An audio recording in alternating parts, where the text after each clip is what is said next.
Hello student, Avon study गुरु में आपका स्वागत है। Avon tuition centre Bariyarpur Sitamarhi. आज कुछ महत्वपूर्ण ऑब्जेक्टिव बताने जा रहा है। जो एक्सरसाइज 1 से संबंधित जो भी ऑब्जेक्टिव होगा वो क्लियर करेंगे। मैं इफ्तिखार सर। अभी तक जो व्यक्ति सब्सक्राइब नहीं किया सब्सक्राइब कर दीजिएगा। एक्सरसाइज 1 के जो भी ऑब्जेक्टिव है आज हम क्लियर करने वाले हैं। पहला क्वेश्चन है कि निम्नलिखित में कौन परिमेय संख्या है। आपको ऑप्शन दिया हुआ है, आपके पास समय है 10 सेकेंड। Time start. बताइए कौन है ये। इसमें बताना है कि वो कौन परिमेय संख्या है।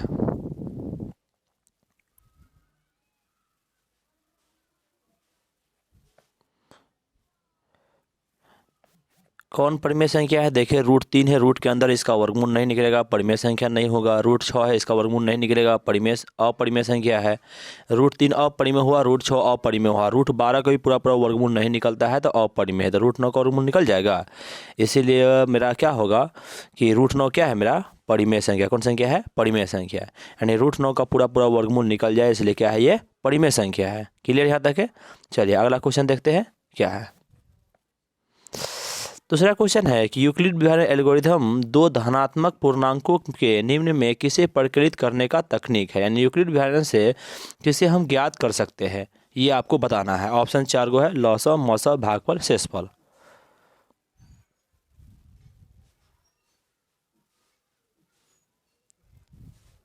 चलिए टाइम खत्म हुआ। इसे क्या ज्ञात किया जाता है? मौसव ज्ञात किया जाता है। भाग एल्गोरिथम विधि से लॉसव नहीं ज्ञात करते, न भागफल ज्ञात करते, न शेषफल ज्ञात करते। क्या ज्ञात करते हैं? मौसव ज्ञात करते। क्या ज्ञात करेंगे?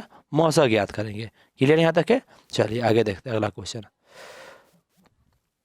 अगला क्वेश्चन है कि यूक्लिड विभाजन एल्गोरिथम a बराबर BQ प्लस R में निम्नलिखित में कौन सा कथन सत्य है। जो नीचे दिया गया है उसमें कौन सही है, यही आपको बताना है कि इसमें से कौन सही है।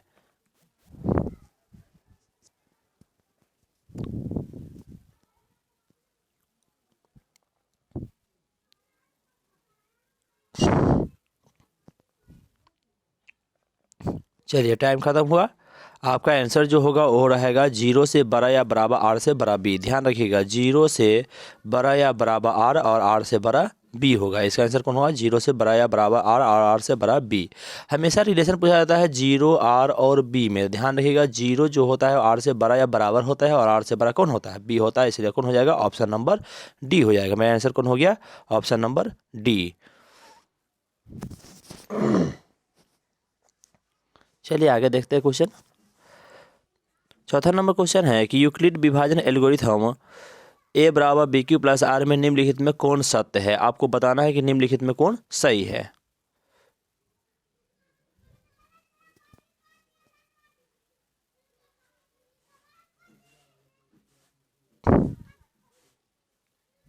चलिए टाइम खत्म हुआ है, देखते हैं कौन हो जाएगा सही। a बड़ा है कौन से? B से। a बड़ा है मेरा B से। कौन हो जाएगा? a बराबर BQ प्लस R में कौन बड़ा होगा? तो a हमेशा बड़का होगा कौन चीज़ से? B से। आपको एक बात ध्यान रखना होगा कि a बराबर BQ प्लस R में a हमेशा बड़ा होता है B से, B बड़ा होता है R से, और R बड़ा या बराबर होता है 0 से। इस रिलेशन में कोई भी मान पूछे तो इसे बता सकते हैं। जैसे a b पूछा गया तो हम बता दिए a बड़का है B से, B R में पूछा जाएगा तो बोलेंगे B है बड़का R से, और R 0 में पूछा जाएगा तो R बड़ा या बराबर है 0 से। इसी प्रकार इसका आंसर होगा। अगला क्वेश्चन है यूक्लिड विभाजन एल्गोरिथम a बराबर BQ प्लस R में निम्नलिखित में कौन सत्य है। सेम क्वेश्चन है पिछले तरीके से। अब यहाँ रिलेशन जो है वो B और R में बताना है कौन सही है। बताइए।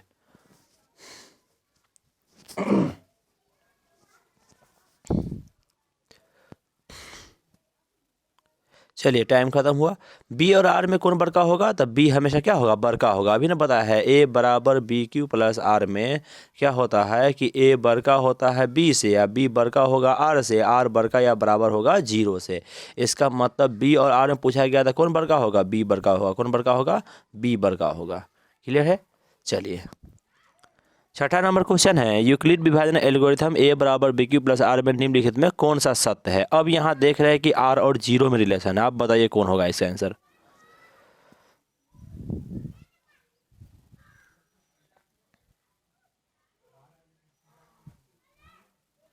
चलिए टाइम खत्म है। 0 R में कौन बड़का होता है? आर बड़ा या बराबर होता है किसके लिए, जीरो के लिए। ए बड़का होगा बी से, बी बड़का होगा आर से, आर बड़का या बराबर होगा जीरो से। देखिए जीरो और आर में संबंध देखा गया तो हम देखते हैं कि आर बड़ा या बराबर होने से किसके से, जीरो से। इसीलिए मेरा कौन हो जाएगा, ऑप्शन नंबर डी हो जाएगा। क्लियर है यहाँ तक के। चलिए 7वां नंबर क्वेश्चन है, ए बराबर बी क्यू प्लस आर में ए बराबर 72 होगा, बी बराबर 9 होगा, तो आर का मान बताना है कितना होगा। ठीक है, चलिए बताइए।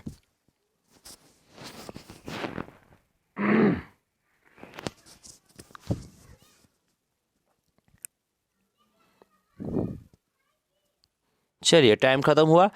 दिख रहे थे ए बराबर बी क्यू प्लस आर में ए बराबर 72 है, बी बराबर 9 है, तो आर का मान कितना होगा। तो हम देख रहे हैं ए का मान क्या होता है, भाज्य होता है, और बी का मान भाजक होता है।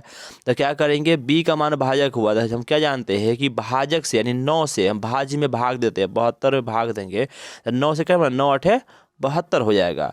तो मेरा कट कितना हो, लास्ट में जीरो बचेगा, यानी शेषफल मेरा कितना हो जाता है, जीरो। यानी शेषफल पूछा गया, यानी आर पूछा गया, आर कितना हो जाएगा, जीरो हो जाएगा। क्या हो जाएगा, जीरो हो जाएगा। क्लियर है।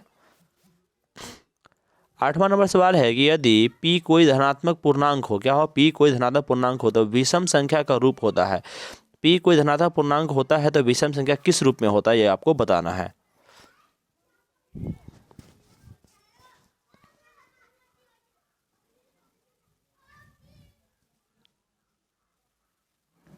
चलिए टाइम खत्म हुआ।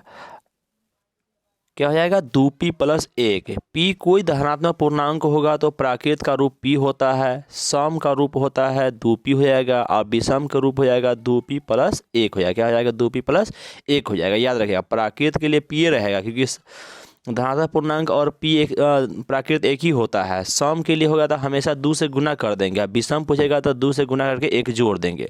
तो क्या देखेगा, पूर्णांक यदि p था तो p में 2 से गुना 1 जोड़ दिया तो क्या हुआ, 2p प्लस 1 हो गया। क्या हो गया, 2p प्लस 1 मेरा आंसर हो जाएगा।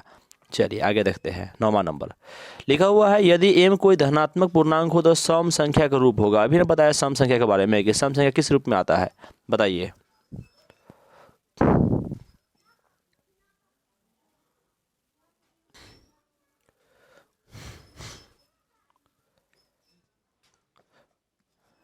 अभी थोड़ी देर पहले बताया, क्या बताया है कि यहाँ p धनात्मक होगा तो 2p हो जाएगा। यदि m कोई धनात्मक पूर्णांक होगा तो सम पूर्णांक क्या हो जाएगा, सम का मतलब हो जाएगा 2m।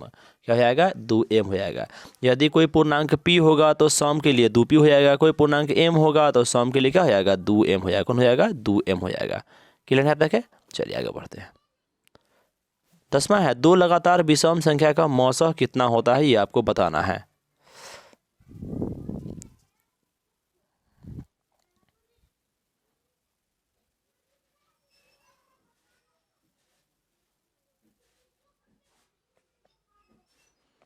चलिए टाइम खत्म हुआ।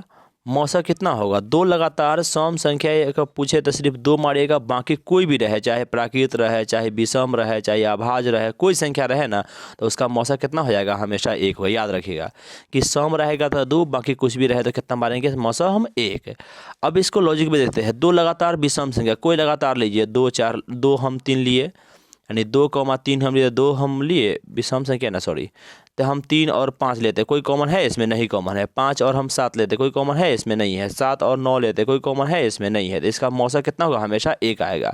तो इसे निकालेंगे तो भी 1 आएगा ना। तो समझने के लिए भी ध्यान रखिए कि जब सम संख्या रहेगा, कौन संख्या रहेगा, सम संख्या रहेगा तो हम 2 मारेंगे, बाकी कोई अदर संख्या रहे, कोई भी अदर संख्या आपको आ जाए तो कौन सी मारेंगे, हमेशा 1 मारेंगे। कितना मारेंगे, 1 मारेंगे। क्लियर है। यानी सम संख्या रहेगा तब मौसम में 2 मारेंगे, बाकी कोई और संख्या रहेगा तब मौसम में हमेशा 1 मारेंगे। अगला सवाल है कि 2 लगातार सम संख्या का मौसा कितना होता है, बताइए।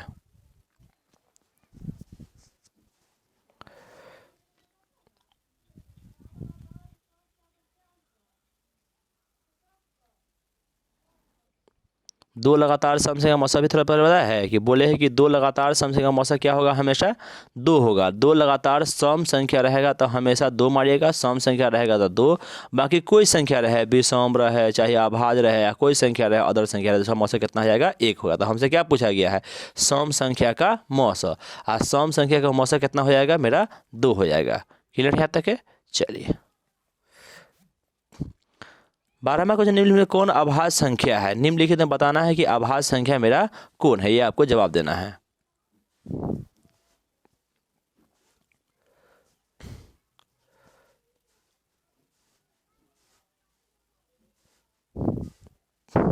चलिए टाइम खत्म हुआ। आभाज्य संख्या क्या होता है? आभाज्य संख्या का मतलब होता है कि वैसी संख्या जो किसी और संख्या से विभाजित न हो। 12 देख रहे हैं, 12 कई संख्या से विभाजित होने वाला है। जैसे कौन कौन से विभाजित होगा? 2 से, 3 से, 4 से, 6 से विभाजित होगा। 14 है 2 और 7 से विभाजित हो जाएगा। 15 है तो 3 और 5 से विभाजित हो जाएगा। लेकिन 13 क्या है? किसी से विभाजित नहीं होता है।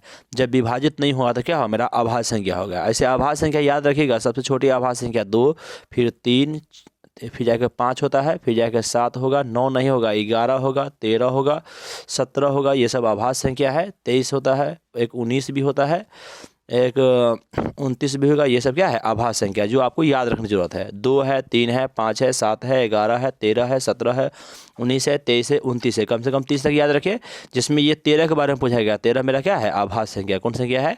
आभाज्य संख्या है। चलिए इसमें देख रहे हैं छोटी अभाज्य संख्या कौन है? 2 है। सम सबसे छोटी सम अभाज्य कौन है? 2 है। सबसे छोटी विषम अभाज्य कौन हो जाएगा? 3 हो जाएगा। तो इसमें हमसे सीधे पूछा गया आभाज्य संख्या कौन है, तो कौन हो जाएगा? 13 हो जाएगा। कौन हो जाएगा? 13 हो जाएगा। अगला सवाल है, निम्नलिखित में कौन आभाज्य संख्या है? सेम क्वेश्चन है, आभाज्य संख्या के बारे में बताना है। टाइम लगे।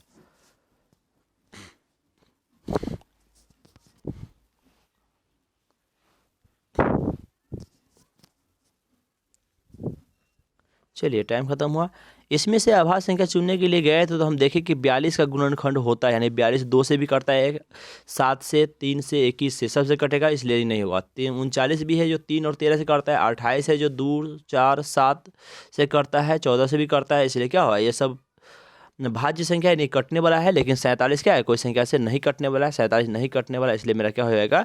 ये अभाज्य संख्या हो जाएगा। कौन संख्या हो जाएगा? अभाज्य संख्या। यानी इस मेरा आंसर कौन हो गया? 47।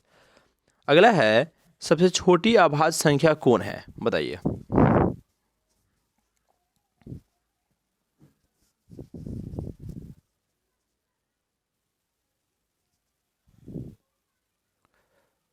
टाइम खत्म। सबसे छोटी आभाज्य संख्या कौन हो जाएगा? 2 होगा। हम देखिए कि आभाज्य संख्या कहाँ शुरू होता है, तो 2, 3 से शुरू होता है। तो 2 से शुरू होता है, सबसे छोटा आभाज्य संख्या कौन हो जाएगा? 2 हो जाएगा। कौन हो जाएगा? सबसे छोटा आभाज्य संख्या हो जाएगा मेरा 2 हो जाएगा। अगला सवाल है कि सबसे छोटी विषम अभाज्य संख्या कौन है? वही बताना है आपको कि इसमें से विषम अभाज्य कौन है।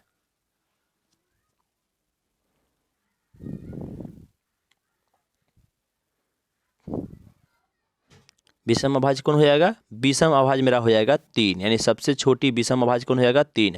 अभाज्य संख्या में 2 आता है, 3 है, 5 है, 7 है, 11 है, 13 है। इसमें देखिए सबसे छोटी सम संख्या हो गया 2, सबसे छोटी विषम संख्या कौन हो गया? 3। तो 2 के लिए 2 को आंसर होता है। सबसे छोटी विषम संख्या या सम अभाज्य या सबसे छोटी अभाज्य संख्या 2 होता है। सबसे छोटी विषम अभाज्य कौन हो जाएगा? 3 हो जाएगा। सबसे छोटी विषम अभाज्य कौन हो जाएगा? 3 हो जाएगा। चलिए आगे देखते हैं। 2 लगातार अभाज्य संख्या का मौसा कितना होगा? ये आपको बताना है कि मौसा इसका कितना होगा, यही बताना है।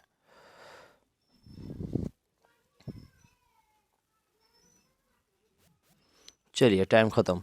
हम बताया है कि 2 आभाज्य संख्या का मौसा कितना होता है। हम सम रहेगा तो 2, बाकी कुछ भी रहेगा तो 1। तो 2 आभाज्य संख्या का मौसा कितना हो जाएगा? मेरा 1 हो जाएगा। कितना हो जाएगा? 1। चलिए आगे बढ़ते हैं। यदि पी क्यू आभाज्य संख्या हो तो पी और क्यू का मौसा कितना होगा? ये आपको बताना है। कहा गया पी और क्यू आभाज्य संख्या है तो पी और क्यू का मौसा ज्ञात करना है।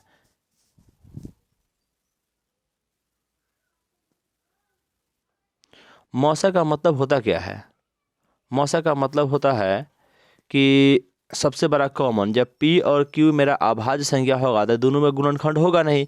और गुणनखंड नहीं होगा तो इसका मौसा कितना हो जाएगा? मेरा 1 हो जाएगा। कितना हो जाएगा? 1 हो जाएगा। जैसे P और Q 2 गो अभाज्य संख्या है, तो कोई अभाज्य संख्या 2 गो रख के चेक कर लेते हैं। मान लेते हैं P का मान 5 है, तो अभाज्य संख्या 11 ले ली। इसका कोई मौसा होगा? मौसा कितना हो जाएगा? इसका 1 हो जाएगा। 5 11 का मौसा कितना हो जाएगा? 1 हो जाएगा। इसलिए इसका आंसर कौन हो जाएगा? A। 18वां क्वेश्चन है कि यदि P कोई अभाज्य संख्या हो तो रूट P क्या होगा? ऑप्शन है परिमेय संख्या, अपरिमेय संख्या, परिमेय या अपरिमेय, परिमेय अपरिमेय दोनों। कौन हो जाएगा इसका आंसर? अपरिमेय संख्या।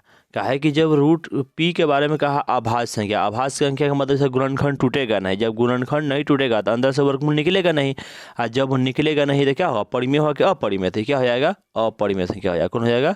अपरिमेय संख्या। क्लियर यहाँ तक है। चलिए, लिखा हुआ है कि यदि n एक प्राकृतिक संख्या हो तब रूट n क्या होगा, बताइए ऑप्शन है।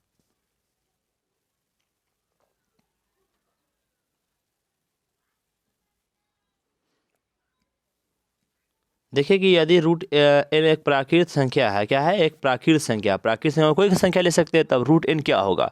तब प्राकृत संख्या में मान लिए कि कोई और संख्या लेंगे, यदि हम प्राकृत संख्या 4 लेते इसका वर्गमूल 2 निकल जाएगा, लेकिन रूट अंडर हम और 5 ले प्राकृत संख्या तो क्या होगा, इसका वर्गमूल नहीं निकलेगा। नहीं निकलेगा तो क्या होगा कि जब कुछ ऐसा प्राकृत संख्या जिसका वर्गमूल निकल के बाहर निकलता है परिमेय हो जाता है, कभी कभी नहीं निकलता था अपरिमेय होता है। इसका मतलब क्या है, आप परिमेय जो होता है वो मेरा प्राकृत है, इसका मतलब है कि कभी प्राकृत संख्या होगा, कभी क्या होगा, अपरिमेय संख्या होगा। पहला हमेशा प्राकृत होगा नहीं, हमेशा अपरिमेय होगा नहीं, हमेशा अपरिमेय, दो लिखा गया, एगो परिमेय होगा एगो अपरिमेय लिखा हुआ है। तो हमेशा परिमेय भी नहीं होता है, हमेशा अपरिमेय भी नहीं होता है, हमेशा प्राकृत भी नहीं होता है। इसका मतलब क्या है, कभी प्राकृत संख्या होता है और कभी क्या होगा, अपरिमेय संख्या हो जाएगा।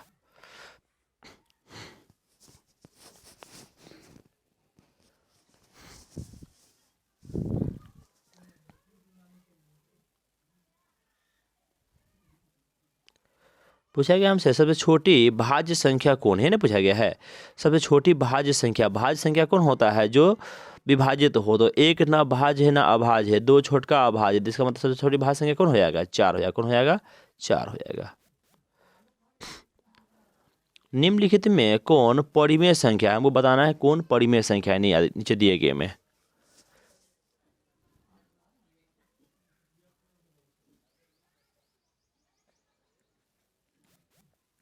कौन हो जाएगा परिमेय, रूट अंदर 75/27, रूट 2 का वर्गमूल नहीं निकलेगा तो अपरिमेय है, रूट 5 का वर्गमूल नहीं निकलेगा अपरिमेय, यहाँ भी रूट 5 है नहीं निकलेगा अपरिमेय।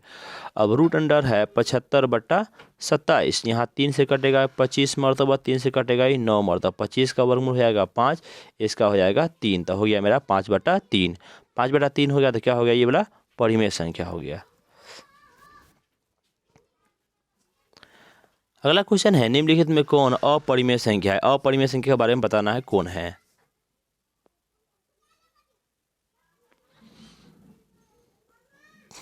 चलिए टाइम खत्म हुआ। अपरिमेय इसमें कौन होगा, तो देख रहा है कि रूट 9 है, इसका वर्गमूल निकल जाएगा, रूट 25 का वर्गमूल निकलेगा, रूट 49 का वर्गमूल निकलेगा, लेकिन रूट 20 का वर्गमूल निकलेगा नहीं निकलेगा। इसका मतलब क्या है कि रूट 20 मेरा क्या है, अपरिमेय संख्या। कौन संख्या है, अपरिमेय संख्या। रूट 20 मेरा क्या हो जाएगा, अपरिमेय संख्या हो जाएगा। चलिए आगे देखते हैं। 23वां नंबर क्वेश्चन है कि निम्नलिखित में कौन परिमेय संख्या नहीं है, परिमेय संख्या नहीं है उसके बारे में बताना है आपको।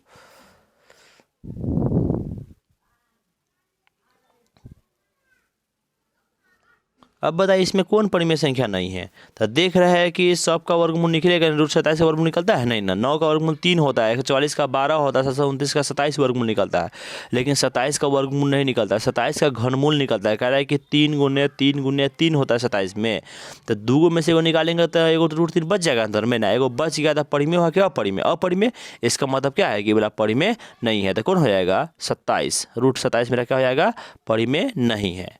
चलिए आगे देखते हैं। 24वां सवाल है कि निम्नलिखित में कौन अपरिमेय संख्या नहीं है।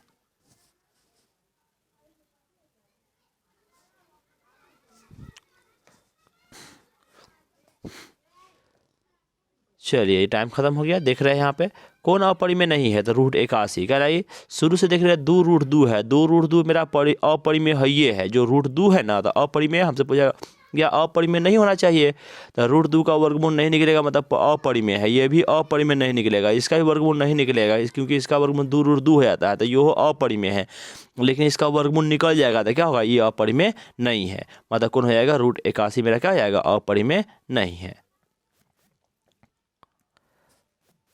25 नंबर पूछा गया हमसे कि रूट 12 है, क्या है वो बताना है। पहला है परिमेय संख्या, अपरिमेय संख्या, दोनों, कोई नहीं।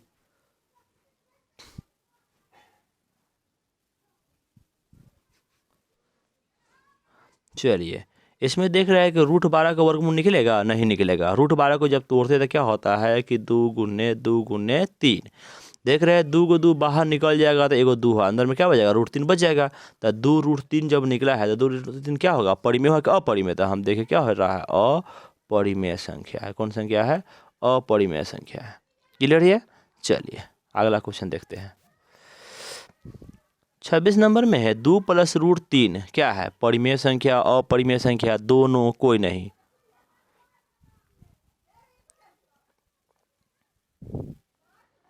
चलिए कौन हो जाएगा ये वाला? अपरिमेय संख्या, क्योंकि देख रहे हैं कि 2 तो परिमेय है लेकिन √3 मेरा क्या है? अपरिमेय। मतलब 2 बाहर निकला हुआ है लेकिन √3 रूट के अंदर है। जो रूट के अंदर होता है वो क्या होता है? अपरिमेय होता है। कौन संख्या होता है? अपरिमेय संख्या। इसका मतलब क्या है? ये अपरिमेय संख्या। कौन संख्या है ये? अपरिमेय संख्या। अगला चलते हैं। बताना है कि √108/√75 कौन संख्या है? परिमेय संख्या, अपरिमेय संख्या की दोनों है कि कोई नहीं है, यही आपको बताना है। चलिए टाइम खत्म हुआ। कौन हो जाएगा? परिमेय संख्या। अब कहते हैं कि सर ये √108 का वर्गमूल निकलेगा नहीं, √75 का वर्गमूल निकलेगा नहीं, तो फिर परिमेय कैसे हुआ? देखते हैं। √अंडर है 75, वो नहीं, ऊपर में क्या है?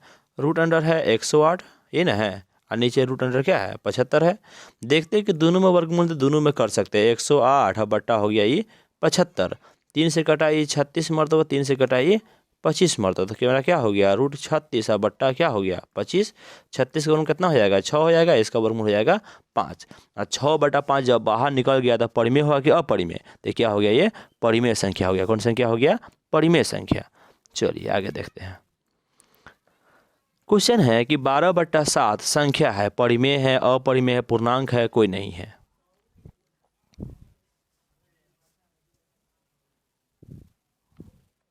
कौन संख्या हो जाएगा? 12/7 है P/Q के रूप में। कौन रूप में है? P/Q के रूप में। P/Q के रूप में होता है वो कौन संख्या होता है? परिमेय संख्या होता है। कौन संख्या हो जाएगा? परिमेय संख्या। था मेरा आंसर कौन हो जाएगा? परिमेय संख्या। क्लियर है तक? चलिए आगे देखते हैं। पूछा गया हमसे कि पाई है, पाई के बारे में जानकारी तो होबे करेगा। पूछा गया ऑप्शन में परिमेय है, अपरिमेय है, कि दोनों है, कि सभी है। क्या होगा इसमें?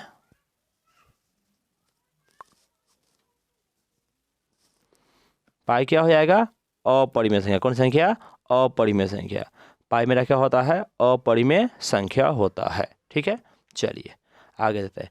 पाई के साथ जब भी है पाई का मान वही ले ले। पाई हमेशा अपरिमेय संख्या होता है। पाई का मान 3.14 डॉट ज़्यादा वो भी अपरिमेय होता है, जबकि 22/7 इसको लगभग माना गया। ये क्या है? परिमेय संख्या। पाई मेरा अपरिमेय, पाई का मान अपरिमेय, पाई का मान लगभग 22/7 वो क्या होता है? परिमेय होता है। तो पाई में सिर्फ एक ही परिमेय होता है। कौन होता है? 22/7। जबकि पाई अपरिमेय 3.14 भी क्या रहेगा? अपरिमेय ही रहेगा। अगला क्वेश्चन है कि पाई/2 मेरा क्या है? परिमेय है कि अपरिमेय है, कि दोनों है, कि कोई नहीं, कि सभी गलत है? हमें वही आपको बताना है।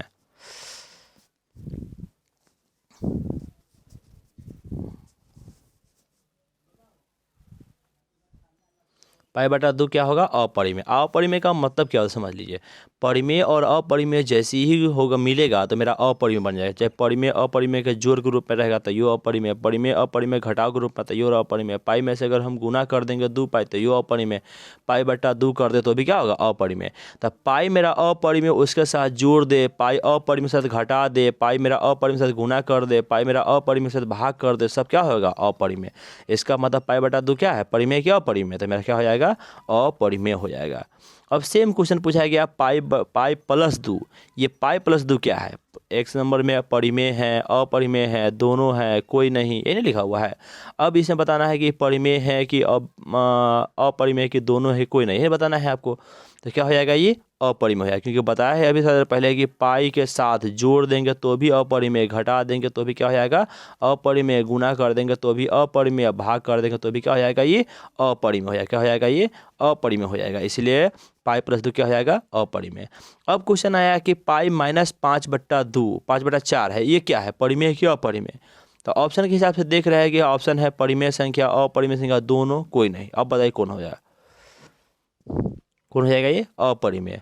तो आज पहले बताया है कि पाई के साथ हम बट्टा में -2 करें, चाहे पाई के घटाए 5/4 घटाए, तो ये अपरिमेय में से परिमेय घटा रहा है, अपरिमेय में से परिमेय घटा रहे हैं, तो इसका मतलब परिमेय हो गया अपरिमेय। तो ये क्या हो जाएगा? अपरिमेय हो जाएगा। कौन संख्या हो जाएगा? अपरिमेय। क्लियर है? 33वां क्वेश्चन है कि पाई -22/7। ये बहुत बार पूछा गया सवाल है, बहुत बार, मतलब बहुत कन्फ्यूजन वाला सवाल है ये। अब आपको बताना है कि ये परिमेय है कि अपरिमेय है। ठीक है ना?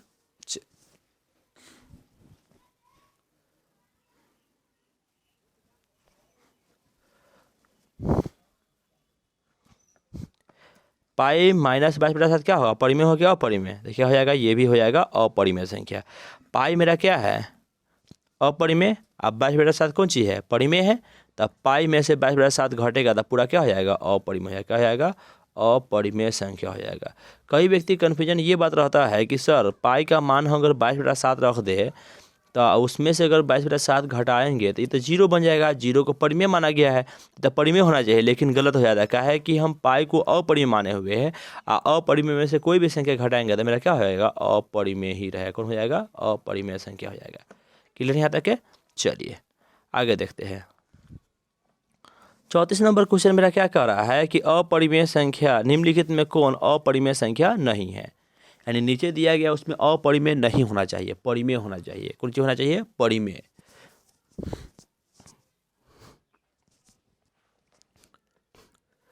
अब बताइए इसमें कौन अपरिमेय नहीं है, तो कोई नहीं है। क्या है, पाई बट्टा 2 तो पाई लगा हुआ है तो अपरिमेय। पाई प्लस 22/7 पाई लगा हुआ है तो अपरिमेय। पाई माइनस 22/7 पाई लगा हुआ है तो अपरिमेय। तो इसमें सब तो अपरिमेय पूछ रहा है हमको, अपरिमेय नहीं चाहिए। तो अपरिमेय कोई है इसमें, नहीं है। इसका मतलब इसमें कोई नहीं है। क्या है, इसमें कोई मेरा अपरिमेय नहीं है। चलिए सवाल पूछा गया है कि परिमेय संख्या तथा अपरिमेय संख्या का योगफल क्या होगा। इसमें 4 को याद रखिएगा। परिमेय संख्या और अपरिमेय संख्या योगफल क्या होगा मेरा, अपरिमेय संख्या। कौन संख्या होगा, अपरिमेय संख्या। अब ध्यान ये रखिएगा कि परिमेय संख्या अपरिमेय संख्या योगफल पूछे तैयो अपरिमेय मारेगा, अंतर पूछेगा तैयो क्या मारेंगे, अपरिमेय मारेंगे, गुणनफल रहेगा तैयो अपरिमेय मारेंगे, भागफल रहेगा तैयो क्या मारेंगे, अपरिमेय मारेंगे। यानी परिमेय अपरिमेय जुट जाए तैयो अपरिमेय, घट जाए तैयो अपरिमेय, गुना हो जाए तैयो अपरिमेय, भाग हो जाए तैयो मेरा क्या हो जाएगा, अपरिमेय। यानी अपरिमेय जब भी आएगा, अगर जोड़ के रूप में, घटाव के रूप में, गुणा के रूप में, भाग के रूप में, सब मेरा क्या हो जाएगा, अपरिमेय। इसलिए यहाँ क्या पूछा गया, योगफल पूछा गया तो योगफल मेरा क्या होगा, परिमेय होगा, अपरिमेय, अपरिमेय। अब सेम सवाल हम आगे डाल दिए हैं, बताइए इसका क्या होगा।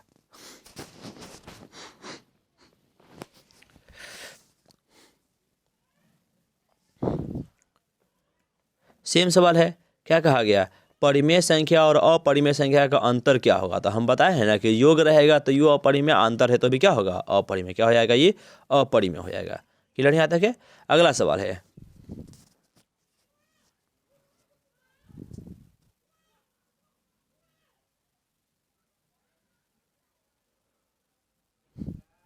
चलिए अगला सवाल क्या पूछा गया हमसे कि परिमेय संख्या और अपरिमेय संख्या का गुणनफल क्या होगा। तो गुणनफल भी क्या हो जाएगा मेरा, अपरिमेय होगा। परिमेय संख्या अपरिमेय है, योगफल भी अपरिमेय होगा, परिमेय अपरिमेय का अंतर भी अपरिमेय, गुणनफल भी क्या हो जाएगा, अपरिमेय हो जाएगा। क्या हो जाएगा, ये अपरिमेय हो जाएगा। 38 नंबर सवाल है,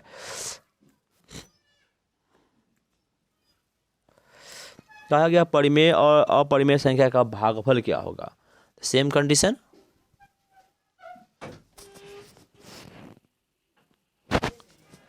परिमेय संख्या और अपरिमेय संख्या का देखिए हम, योगफल भी अपरिमेय था, गुणन अंतर भी अपरिमेय और भागफल भी क्या हो जाएगा, अपरिमेय। गुणनफल, योगफल, अंतर, गुणनफल और भागफल सब क्या हो जाएगा मेरा, अपरिमेय हो जाएगा। कौन हो जाएगा, अपरिमेय संख्या हो जाएगा। क्लियर यहाँ तक है। चलिए अगला है, इनमें से कौन सी संख्या अपरिमेय संख्या है। हमको बताना है कि इसमें से जो लिखा गया संख्या है, इसमें से कौन संख्या अपरिमेय संख्या है। ऑप्शन है,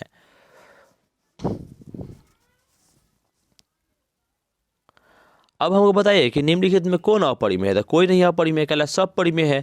ये भी 4.1/2 है। तो 4.1/2 है तो ये 4 दूना 8 1 9/2 है। पी बेटा क्यों ये परिमेय है, 2/7 ही परिमेय है, ये है 22/7 मेरा क्या होता है, परिमेय होता है। पाई मेरा अपरिमेय होता है, लेकिन 22/7 क्या है मेरा, परिमेय है। तो 22/7 को ना मारिएगा, इसमें कौन है, कोई नहीं मेरा अपरिमेय है, बल्कि सब क्या है, वो परिमेय था ऊपर, इसका मतलब है कोई नहीं इसका अपरिमेय है। क्लियर यहाँ तक है। अगला सवाल है 1.5 है, क्या है बताइए।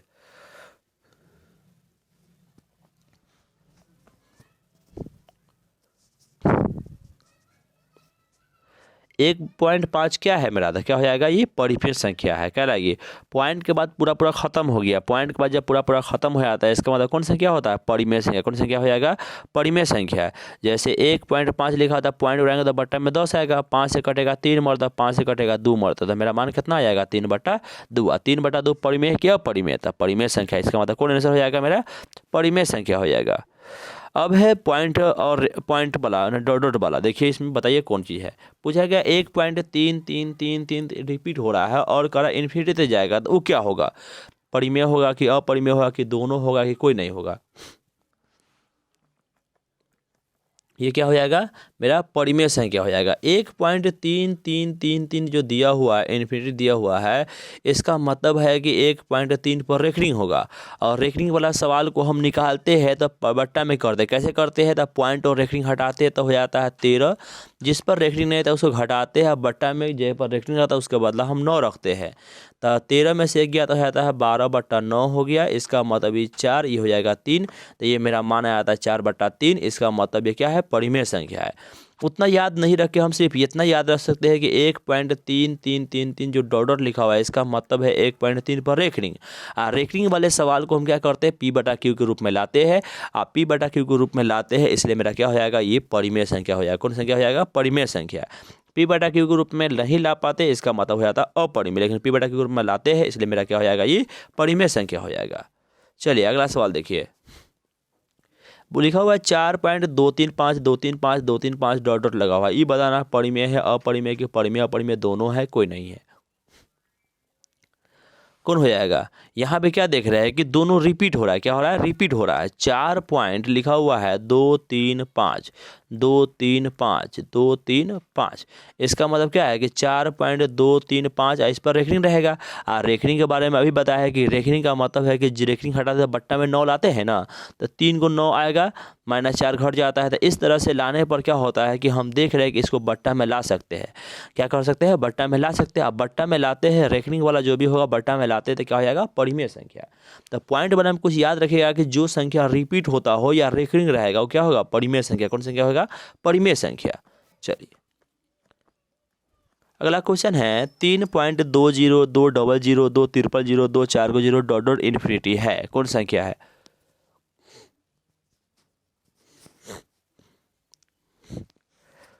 लिखा हुआ सवाल में 3.20 है, 2 00 2 000 2 4 रिपीट एक जैसा नहीं हो रहा, बल्कि 2 रिपीट तो हो रहा है, देख रहा है।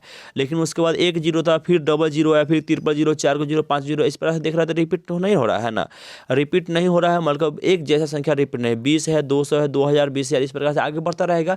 इसका मतलब ये रिपीट संख्या नहीं। जब रिपीट संख्या नहीं है इसका मतलब P/Q ग्रुप में नहीं ला सकते हैं। आप P/Q ग्रुप में नहीं ला सकते, कौन संख्या हो जाएगा, ये अपरिमेय संख्या। कौन संख्या हो जाएगा, अपरिमेय संख्या हो जाएगा। क्लियर है तक। चलिए आगे बढ़ते हैं।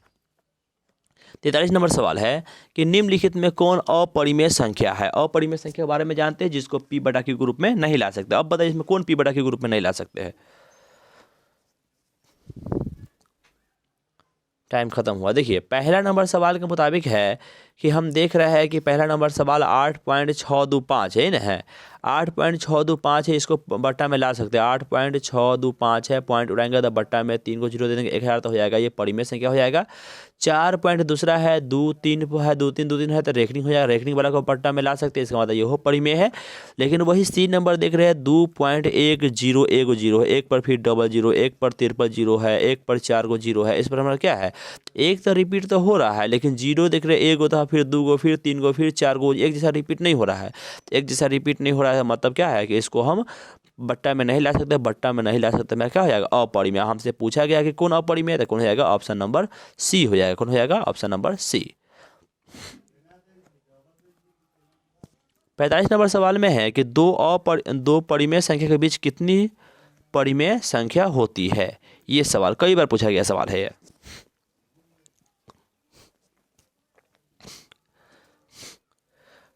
चलिए आप बताइए दो परिमेय संख्या के बीच कितनी परिमेय संख्या होती है, तो अनंत होती है। कितनी होती है, अनंत होती है, क्योंकि दो को परिमेय संख्या अगर ले ले उसके बीच में कितनी परिमेय संख्या है कोई गिनती नहीं है, तो क्या हो जाएगा, मेरा अपरिमेय संख्या है। अगला है क्या सभी वास्तविक संख्या परिमेय संख्या है। ऑप्शन है हाँ, नहीं, दोनों। कहा नहीं जा सकता। कहा नहीं जा सकता मतलब इसको आप कह नहीं सकते कि ये सही बात है कि गलत बात है।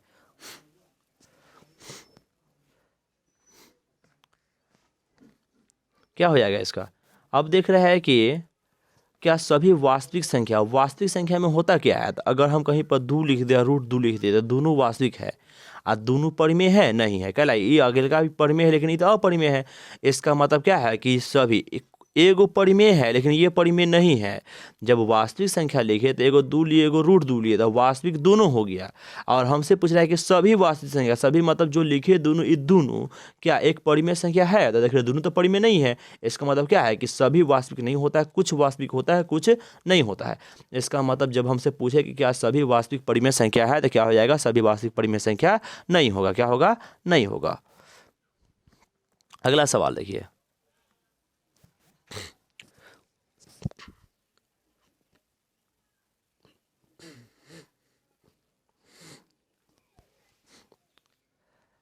अगला सवाल है कि 2 और 2.5 के बीच अपरिमेय संख्या कौन होगा। क्या होगा, अपरिमेय संख्या कौन। अपरिमेय का मतलब रूट में है, तो रूट में देख रहे हैं सब चारों के रूट में है। अब इसके बीच में कौन होगा, तो 2 है, 2.5 है। अब हमको ढूंढना ये है कि 2 तथा 2.5 के बीच में पूछा गया, तो 2 रूट में रहता कितना हो जाता है, √4 का वर्गमूल 2 होता है। और √2.5 का मतलब कितना होता है कि 6.25 होता है। तो अब बताइए √4 से लेके 6.25 के बीच में कौन संख्या इसमें नजर आ रहा था। 11 बड़ का है, 5 क्या है, इसके बीच में है। इसका मतलब √5 क्या हो जाएगा, इसके बीच की अपरिमेय संख्या हो जाएगा। दोबारा सुन लीजिए, हमसे पूछा गया 2 और 2.5।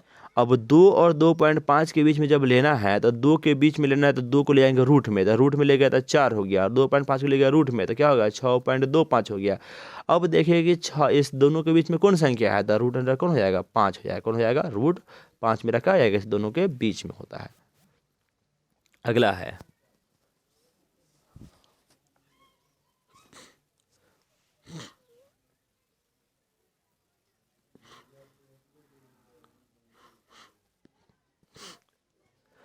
हमसे पूछा गया है 11/15 का दशमलव प्रसार क्या होगा, शांत है कि अशांत है, ये पूछा गया था। 11 है, बट्टा में 15 है। जब बट्टा वाला सवाल होता है तो हम क्या जानते हैं कि जब कोई संख्या p/q के रूप में हो तो q का अभाज्य गुणनखंड कैसा होना चाहिए, 2m इंटू 5n होना चाहिए। 2m 5n है तो वो शांत है, नहीं है तो अशांत है। तरीका यही बताया जाता है कि जब नीचे में गुणनखंड तोड़ेंगे तो अगर सिर्फ नीचे में 2 आवे, चाहे सिर्फ 2 5 आवे या सिर्फ 2 5 दोनों आवे, तो वो अशांत है। 2 5 के अलावा कोई संख्या अगर नीचे में आ गया तो क्या हो जाएगा, अशांत हो जाएगा। देख रहे 11/15 है, तो क्या किए, 11 रहने दिए, नीचे तोड़े तो 3 × 5 हो गया। और 3 × 5 किए तो देखिए 5 तो आया है, लेकिन उसके अलावा कौन आ गया, 3 आ गया। 3 मेरा एक्स्ट्रा संख्या आ गया, तो 3 मेरा नहीं ना होना चाहिए, लिखा हुआ है 3 आ गया, तो मेरा शांत होगा, नहीं होगा, तो क्या हो जाएगा, मेरा अशांत हो जाएगा। कौन चीज हो जाएगा, अशांत हो जाएगा। पूछा गया है निम्नलिखित में कौन शांत है।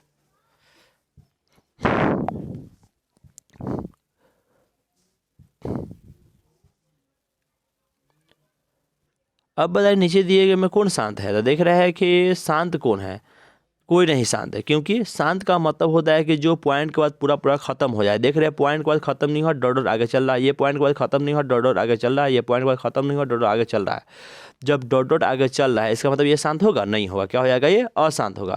तो ये तीनों के तीनों अशांत है, इसका मतलब क्या है, तीनों मेरा आंसर नहीं है। तो कौन हो जाएगा, इनमें से कोई नहीं, यानी जो दिया गया सवाल इसमें से कोई शांत नहीं है।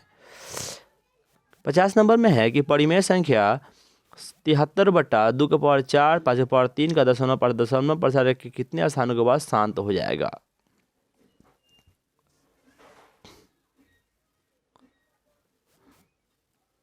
कितने स्थानों पर हो जाएगा, 4 स्थानों के बाद क्या होगा, वो शांत हो जाएगा। क्या हो जाएगा, जैसे 73 लिखा हुआ है, यहाँ लिखा हुआ 2⁴ और 5/3 लिखा हुआ है। 5/3 लिखा हुआ है, इसका मतलब शांत करने के लिए हम क्या करते हैं कि जिसमें कमी हो तो उसको पूरा करते हैं ना।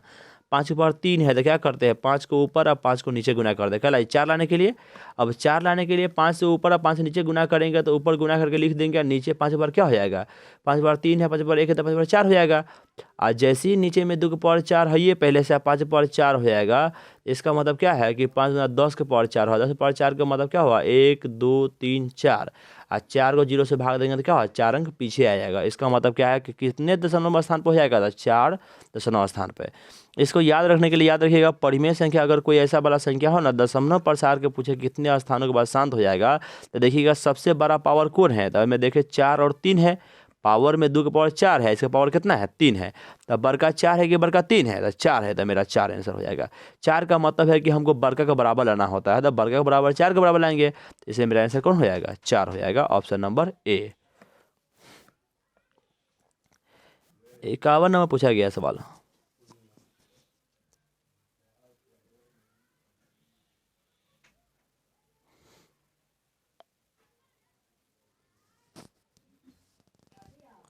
इक्यावन नंबर सवाल में क्या कह रहा है कि 2 के पावर 1/2 एक संख्या है, कौन संख्या, हमको यही बताना है कौन संख्या होगा, बताइए क्या हो जाएगा अपरिमेय। 2 का पावर 1/2 का मतलब होता है कि पावर 1/2 का मतलब वर्गमूल होता है, ये 9th में पढ़े होइएगा, वर्गमूल होता है, और वर्गमूल का मतलब क्या हो जाएगा, इसका 2 का वर्गमूल निकलेगा नहीं, 2 का वर्गमूल नहीं निकलेगा तो क्या हो जाएगा, ये अपरिमेय संख्या हो जाएगा। कौन संख्या हो जाएगा अपरिमेय संख्या हो जाता है, कौन संख्या हो जाएगा अपरिमेय संख्या। क्लियर है, यानी पावर 1/2 का मतलब वर्गमूल होता है, पावर 1/3 का मतलब घनमूल होता है, पावर 1/4 का मतलब चतुर्थमूल होता है, पंचमूल होता है।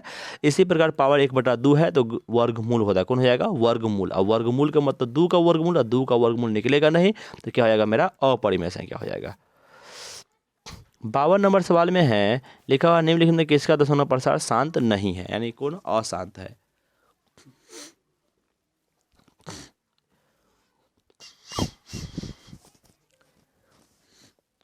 कौन हो जाएगा ऑप्शन में, ऑप्शन नंबर 1 दिख रहा है कि 3/8 है। दूसरा तो 8 का गुणनखंड तोड़ेंगे तो नीचे सिर्फ 2 गुने 2 गुने 2 आएगा, इसका मतलब क्या है ये बड़ा शांत हो जाएगा। 15 को तोड़िएगा तो 6/15 दिखने से लगता है, तो 6/15 करते हैं तो 3 से करता है 2 मरता, 3 से करता है 5 मरता, तो ये बच जाता है 2/5, नीचे से 5 बच गया तो ये हो शांत है। ये है 17/512 है, तो इसको तोड़ते हैं तो सिर्फ नीचे में 2 ये 2 आता है, 2 दूना 4 दूना 8 दूना 16 दूना 32 दूना 64 दूना 128 दूना 216 दूना 512 हो जाता है। इसका नीचे में सिर्फ 2 आता है, सिर्फ नीचे में 2 आया तो क्या होगा मेरा शांत हो जाएगा था। अशांत कौन हो आता 343 नीचे में है, इसको तोड़ते थे 7 गुने 7 गुने 7 आता है, नीचे में सिर्फ 7 आया था, क्या हो जाएगा ये अशांत हो जाएगा। कौन संख्या हो जाएगा अशांत हो जाएगा। अगला सवाल है 625 के अभाज्य गुणनखंड में 5 का अधिकतम घातांक कितना होगा।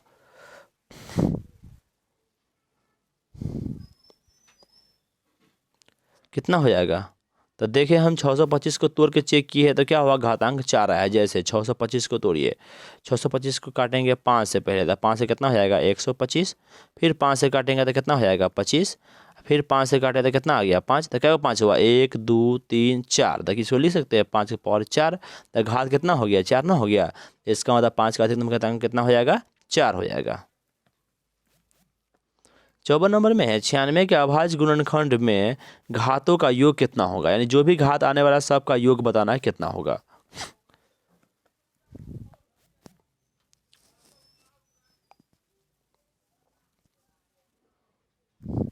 कितना हो जाएगा 6 हो जाएगा। कैसे 6 हो जाएगा देख लीजिए, 96 है तो 96 को जब तोड़िएगा तो क्या हो जाएगा, पहले 2 से लगेगा, क्या मरतबा हो जाएगा 48 मरतबा, फिर 2 से लगेगा तो कितना हो जाएगा 24 हो जाएगा, फिर 2 से लगेगा तो कितना हो जाएगा 12 हो जाएगा, फिर 2 से लगेगा तो 6 हो जाएगा, फिर 2 से लगेगा तो 3 हो जाएगा, फिर 3 से लगेगा तो 1 हो जाएगा। देख रहे हैं तो 2 कै गो है 1 2 3 4 5, तो 2 का पावर 5 हो जाएगा, 3 1 को 3 का पावर 1 हो जाएगा। तब पावर का कर रहा है घातांकों का योग ना, घातों का योग पूछ रहा है ना, घातों की मतलब इसका घात 5 है, इसका घात 1 है, तब 5 जोड़ 1 करेंगे कितना हो गया 6 ना हो गया, इसका मतलब घातों का योग कितना हो गया 6 हो गया, जो कौन है ऑप्शन नंबर सी है।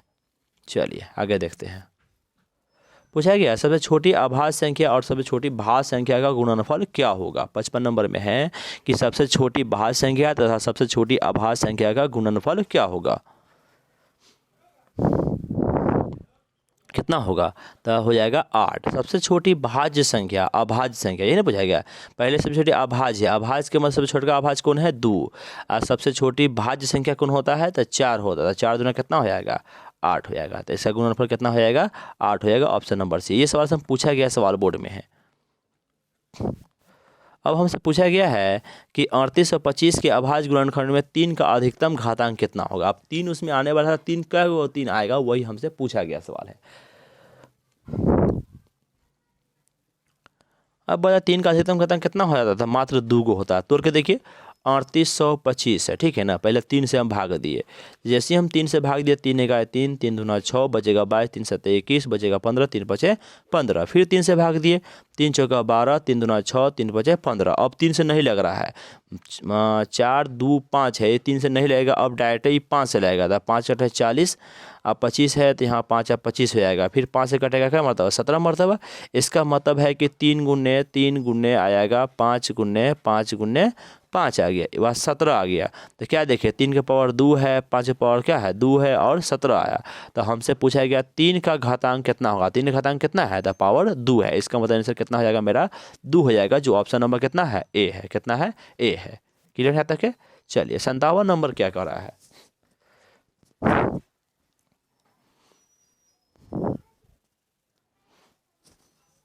कह रहा है 25 और 36 का मौसा होगा, कौन होगा इसमें बताइए। 25 और 36 का मौसा कितना हो। मौसा का मतलब हम क्या जानते हैं, मौसा का मतलब होता है कि सबसे बड़ा कॉमन कौन है। तब 25 को तोड़े है तो आपको कितना कितना आया है, 5 गुने 5 आता है। आज 36 को तोड़ते हैं तो आपको आता है 2 दूना 4 तिहाई 12 तिहाई 36। देख रहे कुछ कॉमन है इसमें, नहीं है। चाहे उस विधि से तो कॉमन नहीं है, इसका मतलब कोई कॉमन दोनों में नहीं है। दोनों में कॉमन नहीं, तो मौसा कितना हो जाएगा, 1 हो जाएगा। कितना हो जाएगा, 1 हो जाएगा। क्लियर है तक? 58 नंबर क्वेश्चन कह रहा है कि 60 और 45 का मौसा कितना होगा। चलिए बताइए 25 और 36 का मौसा कितना होगा।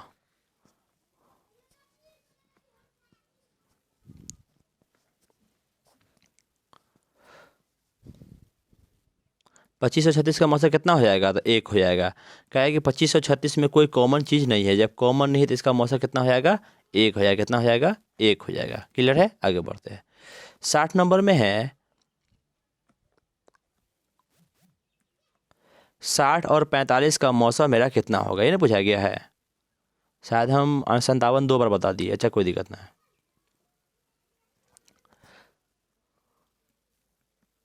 60 और 45 का मौसा कितना हो जाएगा, तो 15। 60 को और 45 को कौन ऐसा संख्या जो काट सकता है दोनों को, तो 15 काट सकता है। तो मौसा कितना हो जाएगा, 15।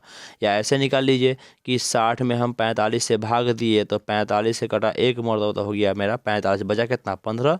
यहाँ निकाल दिए 45, तब 15 तिहाई हो गया 45। मेरा पूरा पूरा क्या हुआ, ये कट गया, तो मेरा मौसा कौन हो जाएगा, 15 हो जाएगा। तो इसलिए मेरा मौसा कितना हो गया, 15। या उससे आसानी कि जब छोटा संख्या हो, 60 है 45 है, तो देखेंगे इसमें कॉमन कितना हो रहा है। तो देख रहे हैं कि कॉमन मेरा 5 भी हो रहा है और 15 भी हो रहा था। बड़का कॉमन कौन है, 15 है। तो कॉमन का मतलब होता है सबसे बड़का कॉमन, सबसे बड़का कॉमन 15 हो रहा है, इसलिए मौसा मेरा कितना हो जाएगा, 15 हो जाएगा। चलिए अगला देखते हैं।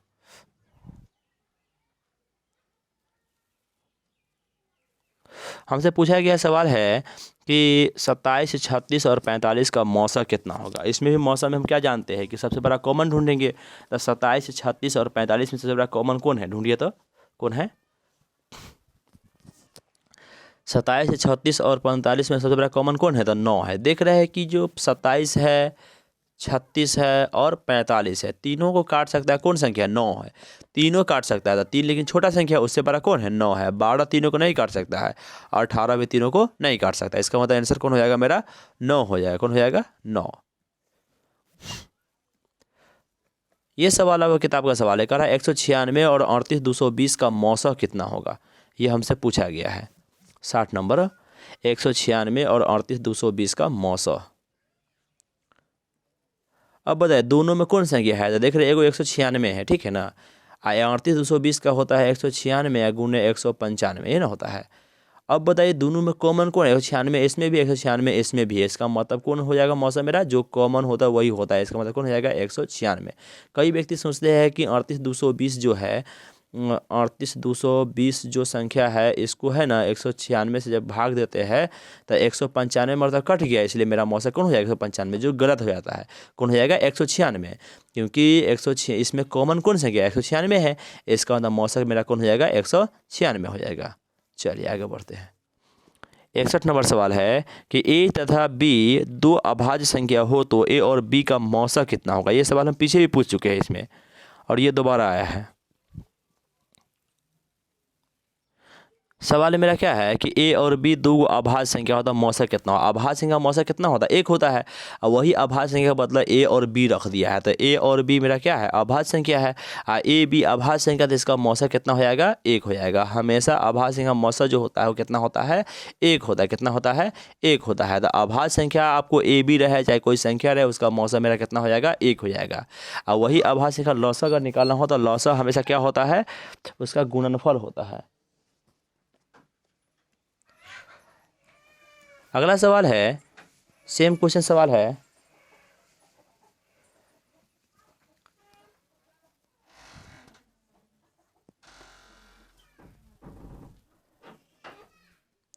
अगला सवाल है कि ए और बी का अभाज्य संख्या हो तो ए बी का लौसा कितना होगा। तो जब भी ध्यान रखिएगा कि ए और बी दो का अभाज्य संख्या होगा, तो अगर मौसा पूछेगा तो एक मारेंगे, लौसा पूछेगा तो गुना हो जाएगा। क्योंकि अभाज्य संख्या में रूले होता है कि अभाज्य संख्या ए और बी है तो इसमें कॉमन होगा नहीं, या कॉमन नहीं होगा तो मौसा मेरा कितना हो जाएगा, एक हो जाएगा।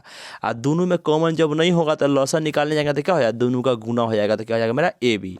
तो मौसा रहेगा तो एक, और लौसा रहेगा तो ए बी मारेंगे। कितना मारेंगे, ए बी मारेंगे। चलिए आगे देखते हैं। 63 नंबर सवाल है, 2, 10 और 20 का लौसा तथा मौसा का अनुपात ज्ञात करें।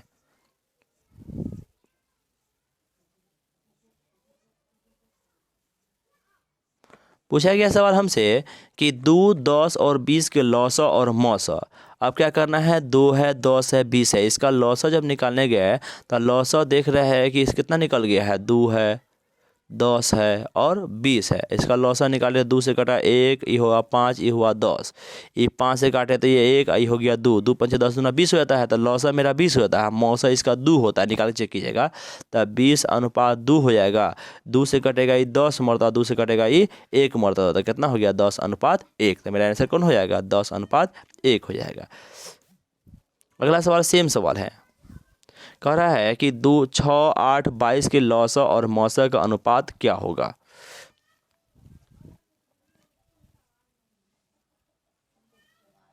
चलिए टाइम खत्म हो गया। 132:1 कैसे हुआ देख लेते हैं। 6 है, 8 है और 22 ये ना है। जब 2 से भाग देता है 3, 4 और 11, अब तो भाग होगा नहीं। 2 तिहाई 6 चौक 24 है, 24 गुने 11 करते हैं तो आपको आता है 264। ये आया। इसका मतलब लौसा मेरा कितना हो गया, 264। लौसा मेरा हो गया 264। अनुपात आप पूछा गया मौसा, तो 6, 8, 2 कौन संख्या कितने दिनों काट सकता है, तो 2 है, 2 काट लेगा। 2 से दोनों कटने वाला ये कटेगा 132 मरतबा, ये कटेगा 1 मरतबा, मेरा कितना आंसर आएगा, 132:1 हो जाएगा। 65 नंबर सवाल है कि 5, 15, 20 के लौसा और मौसा का अनुपात क्या होगा।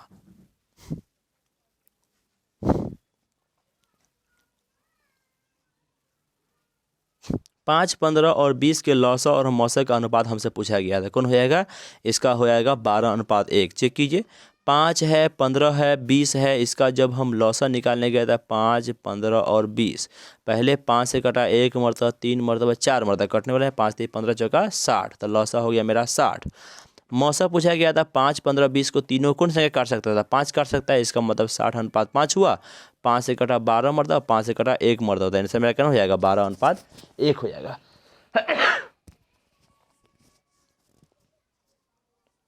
हो गया, इसका आंसर क्लियर है। चलिए आगे देखते हैं।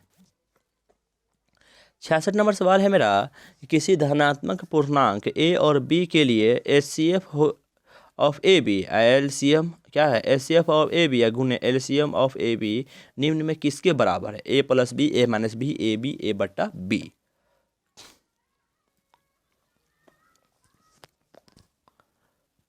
हम जानते हैं कि हमेशा रूल के मुताबिक क्या होता है कि जब दो संख्याओं का गुणनफल बराबर क्या होता है, लौसा गुणे मौसा होता है। और लौसा गुणे मौसा बराबर क्या होता है, दो संख्याओं के गुणनफल होता है। कह रहा है कि ए और बी दो संख्या है जिसका एचसीएफ, एचसीएफ मतलब मौसा गुणे एलसीएम मतलब लौसा। तो मौसा गुणे लौसा किसके बराबर होता है, तो दोनों संख्या गुणनफल के बराबर। मौसा गुणे लौसा जो हुआ दोनों संख्या के गुणनफल के बराबर हुआ। और दोनों संख्या में कौन कौन है, एगो ए है एगो बी है, मतलब ए गुणे बी कौन हो जाएगा, ए बी। इसका मतलब क्या है कि किसके बराबर हो जाएगा, ए गुणे बी मतलब ए बी के बराबर हो जाएगा। किसके बराबर हो जाएगा, ए बी के बराबर हो जाएगा। 67 नंबर सवाल बहुत इंपॉर्टेंट सवाल है। पूछा गया है 6x/4y और तथा 12xy का मौसा है, कौन है उसका मौसा। वही हमको ज्ञात करना है।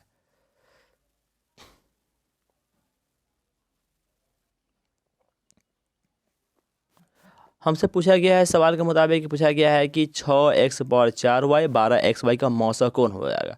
तो 6x⁴y है, 12xy है। अब कॉमन देखिए, 6 और 12 में कौन चीज़ कॉमन है, तो 6 कॉमन है।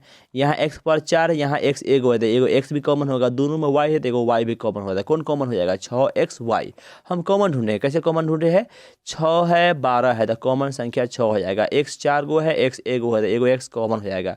यहाँ y एगो है, y यहाँ भी एगो, एगो y कॉमन हो जाएगा। कौन हो जाएगा, 6xy मेरा क्या हो जाएगा, इसका मौसा हो जाएगा। कौन हो जाएगा, मौसा हो जाएगा।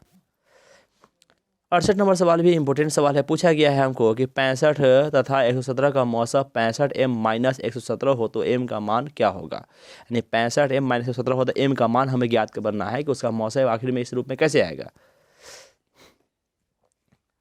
सवाल के मुताबिक हमें जो पूछा गया है उसके मुताबिक हम देख रहे हैं कि 65 और 117 का मौसा, 65 और 117 का मौसा कितना होगा। तो इस दोनों का कॉमन संख्या होता है 13। क्या है कि 13 × 5 = 65, 13 × 17, 13 से दोनों काटता है। इसका मतलब मेरा मौसा कितना हो जाएगा, 13 हो जाएगा। तो हम निकाल ले 13 है, लेकिन सवाल के मुताबिक कितना है, 65m-117 है। तो 65m-117 जो दिया है, उस सवाल दिया है जो किसके बराबर होगा, मौसा हमने कहा 13 के बराबर होगा। इसको एक बार भेजिएगा तो क्या हो जाएगा, 65m बराबर हो जाएगा 13, अब प्लस हो जाएगा 117। ये हो गया क्या, 65m बराबर हो जाएगा 130। तो m बराबर कितना हो जाएगा, 130 बट्टा 65। ये ना होगा, क्या बार कटेगा, 2 मरतबा। इसका मतलब मेरा m का मान कितना हो गया, 2 हो जाएगा। कितना हो जाएगा, 2 हो जाएगा। 69 में क्या कर रहा है कि दो संख्याओं का गुणनफल है 86, 70 और उसका मौसा 17 है, तो लौसा क्या होगा, ये आपको ज्ञात करके बताना है।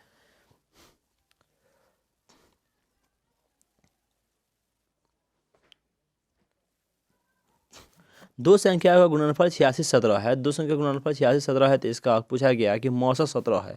तो हम क्या करते हैं, तो लौसा पूछा गया। लौसा का फॉर्मूला क्या होता है कि दो संख्याओं का गुणनफल बट्टा मौसा। दो संख्या का गुणनफल हमको दिया है 86, 70, आप बट्टा उस मौसा, मौसा है 17, 17 से भाग देंगे, 17 × 5 = 85 हो जाएगा, बचेगा 1, 17, 17 का 17, 0 बच गया, तो 0 मतलब 510 मतलब कटा। इसका मतलब लौसा मेरा कितना हो जाएगा, 510 हो जाएगा। अगला सवाल है 70 में 0.3333 फिर किसके बराबर है लगभग।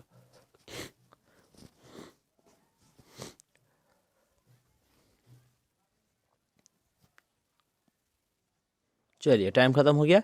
लगभग किसके बराबर है, 1/3 के बराबर। इसमें दो तरीका है, या तो बना के चेक कर लेंगे या नहीं तो क्या करेंगे, भाग दे सब बचेगा। 3 में अगर 10 से भाग दे 0.3 आता है, 2 में अगर 9 से भाग दे 0.22 आता है, इन्फिनिटी देख ले। और 1 में 3 से भाग दे 0.33 आता है। इसका मतलब कौन है, ऑप्शन नंबर सी है। ऐसे बनाएंगे तो भी हो जाएगा। या 0.33 का मतलब होता है इन्फिनिटी कि 3 पर रेखरिंग है, 0.3 पर रेखरिंग हो गया। अब क्या जानते हैं कि जिस पर रेखरिंग हो उसे क्या कहते हैं, रेखरिंग पॉइंट हटा का बट्टा में 9 देते, तो 3/9 कटे का मरतबा 1/3 मरतबा। मेरा सवाल कितना हो जाएगा, सी, ऑप्शन नंबर सी हो जाएगा।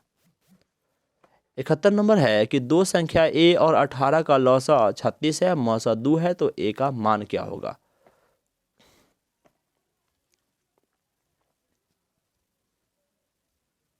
चलिए टाइम खत्म हुआ। हम क्या जानते हैं कि ये दो संख्या, एगो a है एगो 18 है, अब लौसा 36 है, मौसा कितना है, 2 है। रूल के मुताबिक क्या होता है कि पहली संख्या गुने दूसरी संख्या था, पहली a है दूसरी 18 है, बराबर क्या होता है, लौसा गुने मौसा। तो लौसा 36 है, मौसा मेरा कितना हो गया, 2 दिया हुआ है ना। तो a यहाँ है और 36 दूना 72 हो गया है, 18 गुना में था भाग में, 18 चौका 72, मतलब a का मान कितना हो जाएगा, 4 हो जाएगा। कितना हो जाएगा, 4 हो जाएगा। चलिए आगे देखते हैं। 72 है कि जिन दो संख्याओं का मौसा 1 हो उसे कौन सी संख्या कहा जाता है।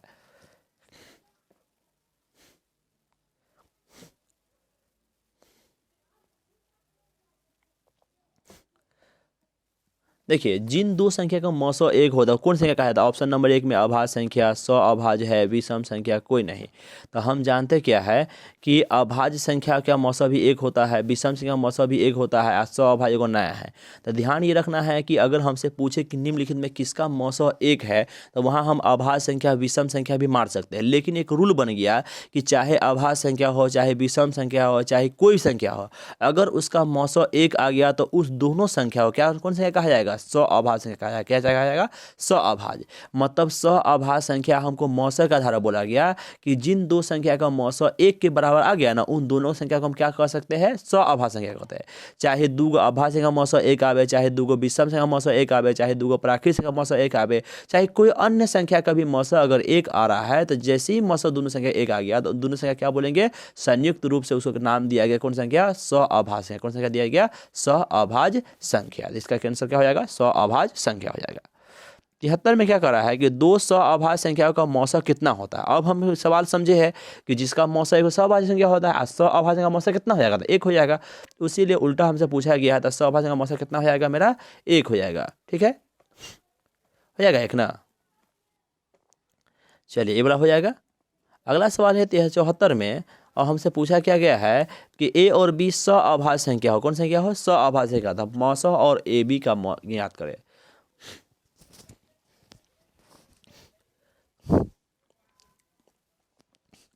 कितना हो जाएगा? 1 हो जाएगा, क्योंकि सअभाज्य का मतलब ही होता है कि उसका मौसर 1 होगा। तो कह रहा है ए बी सअभाज्य है, और सअभाज्य जैसे होगा तो मौसर कितना हो जाएगा? 1 हो जाएगा। कौन हो जाएगा? 1, जो ऑप्शन नंबर कौन है?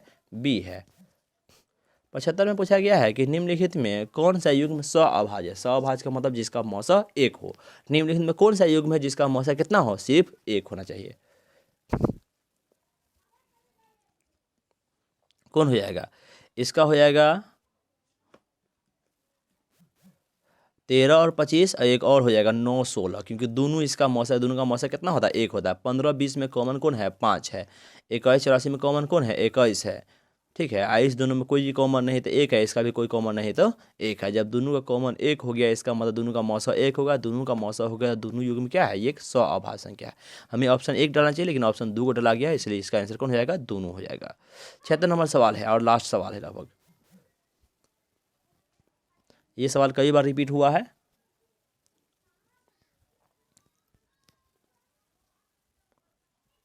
चलिए, हमसे पूछा गया दो पूर्णांक ए बी के लिए एचसीएफ और ए बी और एलसीएम ऑफ ए बी बट्टा ए बी बराबर है। यानी पूछा गया एचसीएफ मतलब मौस गुने लस बट्टा पहली गुने दूसरी, यानी ए बी पूछा गया। तो लगभग आपसे पूछा जाए कि जब भी पूछा जाए कि मौस गुने लस बट्टा ए इंटू बी का मान कितना हो, तो किसके बराबर मानेंगे? 1 के बराबर। किसे मानेंगे? 1 के बराबर। ठीक है ना। यानी जब भी ऐसे सवाल हमसे पूछा जाता है कि लस गुने मौस, लस गुने मौस बट्टा पहली गुने दूसरी, मतलब ए गुने बी पूछा जाए तो इसका मान कितना हो जाएगा? 1 हो जाएगा।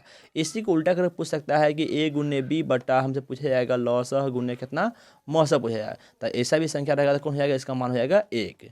कितना हो जाएगा? 1 हो जाएगा। चलिए, ये खत्म हो गया ऑब्जेक्टिव। अगर इससे संबंधित कोई टेस्ट देना चाहते हैं तो इस वीडियो के डिस्क्रिप्शन में आपको एक लिंक मिलेगा टेस्ट का, उस पर क्लिक करके जाइएगा। उसमें अपना डिटेल भरने के बाद इसका पासवर्ड मांगा जाएगा। पासवर्ड आप डालिएगा 123 तभी आप टेस्ट दे पाइएगा। टेस्ट देने के बाद डिसाइड कीजिएगा कि आपका कितना रैंक आया, कितना आपको याद हुआ। चलिए, पासवर्ड अगर 1 2 3 के अलावा कोई दूसरा डालते हैं तो आपको गलत हो जाता है, आप टेस्ट नहीं दे पाते हैं। इसलिए हमेशा ध्यान रहेगा उसका पासवर्ड जो होगा वो कितना हो जाएगा? 1 2 3 1 2 3 पासवर्ड यही डालिएगा। इसके अलावा अगर कभी हम चेंज पासवर्ड करते हैं तो उस लिंक के बगल में हम दे देंगे पासवर्ड, उसमें ध्यान से पढ़ लीजिएगा कि पासवर्ड क्या डालना है और उसके हिसाब से आप टेस्ट दीजिएगा। ठीक है, टेस्ट देने के बाद सारा स्कोर आपको वहीं पता चल जाएगा, ध्यान से। ठीक है, चलिए, जब तक के लिए बाय।